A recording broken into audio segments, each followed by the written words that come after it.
tudo, a gente precisa, claro, ter uma construção a partir, né, do tempo de alimentos saudáveis, que eles façam sentido no nosso corpo, que a gente tenha as nossas bactérias já preparadas para conseguir digerir esse alimento que está entrando e que a partir dessa digestão, né, desse trabalho tanto no nosso estômago quanto nos nossos intestinos, que esses alimentos eles façam realmente sentido e que consigam liberar 100% do potencial que eles têm.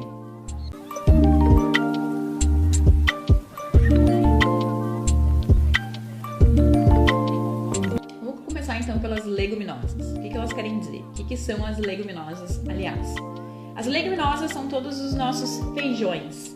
Então a gente tem os feijões de todas as categorias, tem o feijão preto, feijão carioca, o feijão vermelho, o feijão fradinho, o feijão branco, tem o feijão cannellini, que pode ser igual ao branco ou não, tem aquele azuki, a gente tem também as ervilhas, né? Tanto a desidratada quanto aquela congelada que a gente pode comprar no mercado, elas também entram no grupo das leguminosas. Além disso, a gente tem os alimentos de soja, como por exemplo o tofu, como por exemplo o tempê, como por exemplo o miso, que é uma pasta fermentada que é feita a partir do grão da soja. Lembrando que a soja é um grão, assim como qualquer grão de feijão. Então por isso que elas também entram no grupo das leguminosas e que mais adiante a gente vai entender como que ela age no nosso corpo. E ela tem vários estudos hoje em relação à soja que mostram várias coisas incríveis, vários benefícios para a nossa saúde que a gente vai ver logo mais. Apesar da gente ouvir sempre o tabu em relação à soja, né? Mas, vamos lá, o que mais entra no grupo das leguminosas? A gente tem o grão de bico, que até aqui no canal a gente fala bastante sobre ele, né, nas nossas receitas, porque é um alimento extremamente versátil, muito saboroso. Então ele entra também no grupo das leguminosas. A gente tem, além de todos aqueles alimentos da soja, a gente também tem o edamame, que o edamame é o grão próprio da soja mesmo, que ele é colhido um pouco antes da maturação dele e que esse a gente pode comprar no mercado, na seção de congelados, e fazer em casa, e ele é muito delicioso. É uma fonte diferente então de leguminosas. E a gente vê que a gente tem e as lentilhas, eu acho que eu não falei, mas as lentilhas, tanto a verde quanto aquela que é vermelha, tem outras fontes de lentilhas disponíveis também por aí, mas essas duas são as que são as mais próximas, que a gente consegue comprar com mais facilidade quando a gente vai ao mercado. Então a gente vê que tem muitos tipos de leguminosas, né? Mas vamos lá, vamos saber por que essas fontes de leguminosas, elas assim são tão incríveis no nosso corpo. Primeiro, porque os grãos, os feijões, são uma fonte muito importante de fibras. E se tu nos acompanha aqui há um tempo, tu sabe que a gente sempre bate nessa tecla de fibras. Por que as fibras são tão importantes? Porque são as fibras dos alimentos integrais que alimentam as nossas bactérias do intestino. E as nossas bactérias do intestino, elas têm um papel muito fundamental no equilíbrio e na saúde do nosso corpo, na nossa imunidade. Hoje a gente sabe que a gente tem uma conexão muito direta entre os nossos intestinos e o nosso cérebro. Então a gente realmente precisa priorizar para que os nossos intestinos eles estejam equilibrados, para que todo o restante do nosso corpo esteja em equilíbrio de igual forma. Talvez tu já tenha experimentado a sensação de, por exemplo, de estar com o intestino trancado ou com diarreia, por exemplo.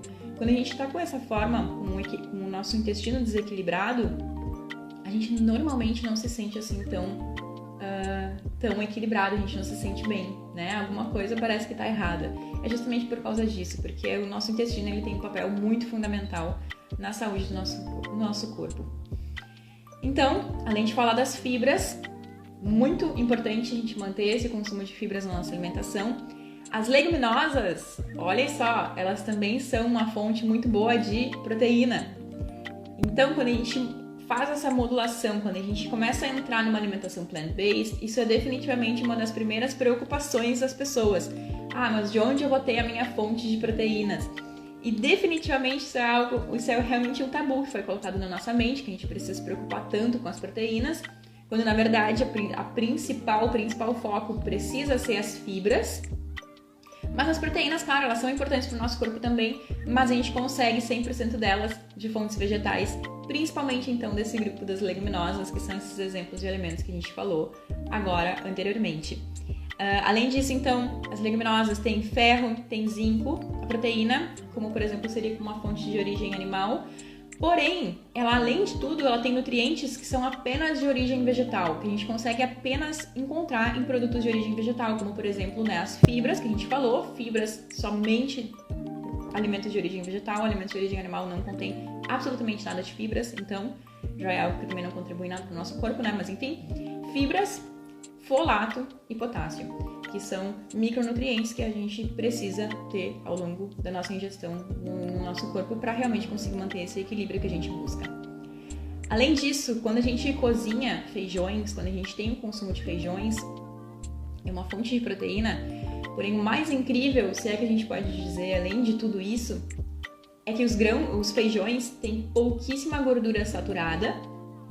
Isso vai depender da forma como a gente cozinha, então procurar cozinhar sem óleo, sem nenhuma adição de óleo, e pode ter certeza que dá super certo, que o sabor fica incrível de igual forma. É uma forma da gente fazer com que a nossa fonte de proteínas, de fibras, seja também sem gordura saturada, porque a gente já sabe que as gorduras saturadas elas fazem mal, principalmente para o nosso coração. E além de tudo, é uma fonte de alimento que é totalmente zerada de colesterol. Então, se a tua preocupação é em relação ao colesterol, pode comer as leguminosas de uma forma muito tranquila, porque ela não tem colesterol. Os alimentos de origem vegetal não possuem colesterol. Tá vendo a mágica? É muito incrível, né? É uma fonte, então, que a gente chama, né, no meio da alimentação plant-based como uma fonte limpa de proteína. Porque a gente consegue consumir a proteína de igual forma, ter os mesmos retornos em relação ao nosso organismo em relação à proteína, porém, sem colesterol, sem gordura saturada e sem os processos inflamatórios que outras fontes de proteína de origem animal desencadeiam no nosso corpo. Então, é um win-win, é um ganha-ganha. A gente só sai ganhando no momento que a gente introduz esses alimentos na nossa alimentação.